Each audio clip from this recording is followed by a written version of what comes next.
I am doctor Diksha, graduated from PGIMS Rohtak. आज मैं बताऊंगी आपको कि डायरिया क्या होता है, मतलब क्यों आपका बच्चा बार बार दस्त कर रहा है, क्या दस्त में ब्रेस्ट फीडिंग करानी चाहिए, माँ का दूध पिलाना चाहिए, और अगर बच्चा ORS नहीं ले रहा तो क्या देना चाहिए, और क्या आप अपने बच्चे को जिंक की गोली देते हैं, और दस्त में क्या नहीं लेना चाहिए, क्या नहीं देना चाहिए बच्चे को। ऐसे कुछ क्वेश्चंस के बारे में मैं डिस्कस करूंगी यहाँ पर। बच्चे को एंटीबायोटिक दिया जाता है या नहीं, और कब बच्चे को एडमिट करने की ज़रूरत पड़ती है, और बच्चे को क्या नहीं देना चाहिए। तो बिना देरी करते हुए शुरू करते हैं।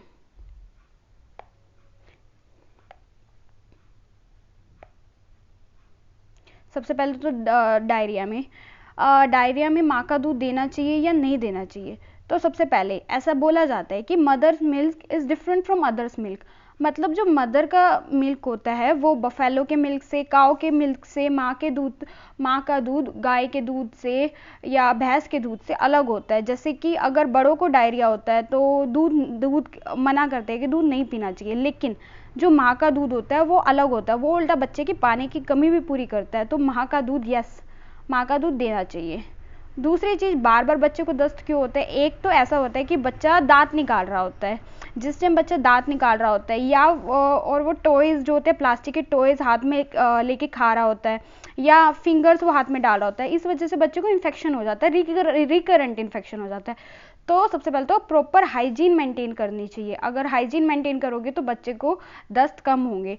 और अगर दस्त होते हैं तो उस टाइम क्या करना चाहिए, ORS देना चाहिए। लेकिन ज़्यादातर क्या होता है कि बच्चे ORS नहीं पी पा रहे होते हैं, क्योंकि ORS का टेस्ट अच्छा नहीं होता, तो बच्चे ORS नहीं ले रहे होते हैं। तो अगर ORS नहीं पी पा रहे तो क्या करना चाहिए, तो ये सब के बारे में हम देखते हैं। तो अगर ORS नहीं पी रहे तो राइस वाटर होता है, दाल का पानी होता है, चावल का पानी होता है, खिचड़ी होती है, चीनी नमक का घोल होता है, ये सब चीज़ें हम दे सकते हैं कि अगर बच्चा ORS नहीं ले रहा तो। लेकिन सारे ऐसे नहीं होता कि सारी ड्रिंक्स हम दे सकते हैं बच्चे को, वो पानी की कमी पूरी करेंगे, लेकिन ऐसा नहीं होता। कई ड्रिंक्स ऐसी होती है जिसको अवॉइड करना चाहिए।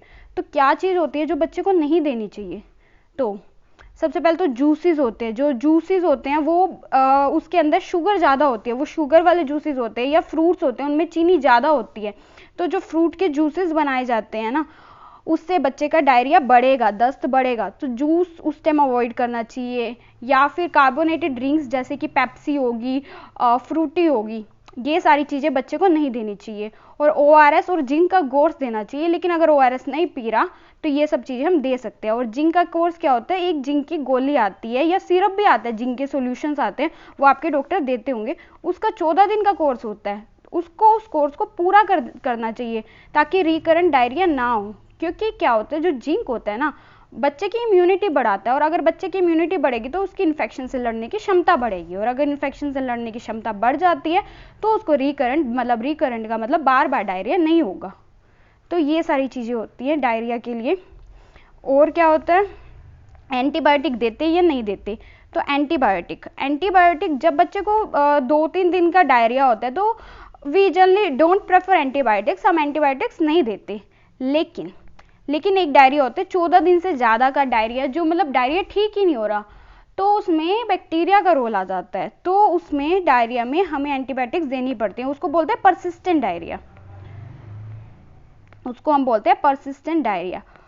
उसके बाद आ जाता है कब बच्चे को हमें एडमिट करने की जरूरत होती है, मतलब कब एडमिट करा जाता है बच्चे को। एक तो होता है कि ORS का सोल्यूशन, ORS घोल दे दिया। अगर आपको ये वीडियो समझ आ रहा है तो मैं अगली वीडियो बनाऊंगी, आप इस चैनल को सब्सक्राइब कर सकते हैं, बेल आइकन का बटन दबा सकते हैं, ताकि मैं अगली वीडियो बनाऊंगी उसमें बताऊंगी कि ORS को कैसे बनाया जाता है, कैसे ORS का घोल प्रिपेयर किया जाता है, कैसे चीनी नमक का घोल प्रिपेयर किया जाता है, और कितना देना चाहिए, कैसे देना चाहिए, ऐसी कई चीज़ों के बारे में बताऊंगी अगली वीडियोज़ में। तो जुड़े रहिए मेरे साथ।